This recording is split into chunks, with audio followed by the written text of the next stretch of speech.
Okay അല്ലേ?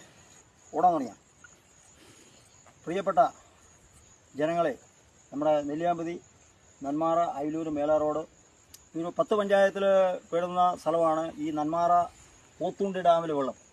പോത്തുണ്ടി ഡാമിലെ വെള്ളം എന്ന് പറയുമ്പോൾ നേരത്തെ 3 പഞ്ചായത്താണ് വെള്ളം കുടിച്ചുകൊണ്ടിരുന്നത്. അതിപ്പോൾ 10 പഞ്ചായത്തിന് വെള്ളം കൊണ്ടുപോകുന്നു.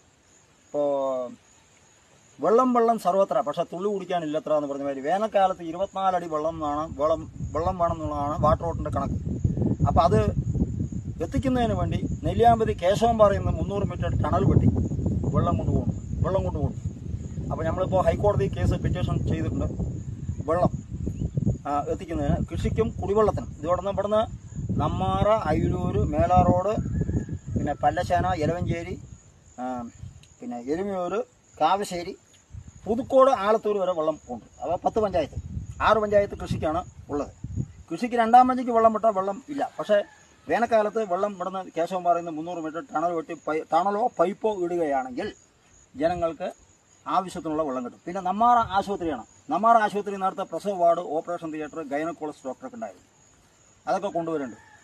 അപ്പോൾ നെന്മാറ ആശുപത്രി എന്ന് പറയുമ്പോൾ നേരത്തെ ദേവയാനി, പിന്നെ മറ്റേ ഗോപി സാറ്, വർക്ക്മാൻ എന്നൊക്കെ ഡോക്ടർമാരൊക്കെ ഉണ്ടാകുമ്പോൾ 25-30 വർഷം മുമ്പുള്ള കഥയാണ് പറയുന്നത് കേട്ടോ. അപ്പോൾ അത് ആ സമയത്ത് ഉണ്ടായിരുന്നു. ഇപ്പോൾ അതൊന്നും ഇല്ല.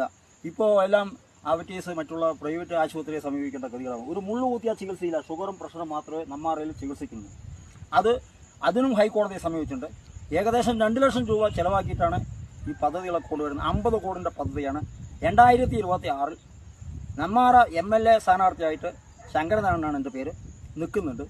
എല്ലാ ആൾക്കാരുടെയും പിന്തുണയും സപ്പോർട്ടും ഉണ്ടാകുകയും ലൈക്ക് അടിച്ച് ഷെയർ ചെയ്യണമെന്നും ഈ പരിപാടിയെ വർദ്ധിച്ച വിജയപ്രദമാക്കി തരുന്നതിന് വേണ്ടിയിട്ടുള്ള എല്ലാ നടപടിയും സ്വീകരിക്കണമെന്ന് മുൻ ഗ്രാമപഞ്ചായത്ത് മെമ്പർ ശങ്കരനാരായണൻ ആവശ്യപ്പെട്ടു.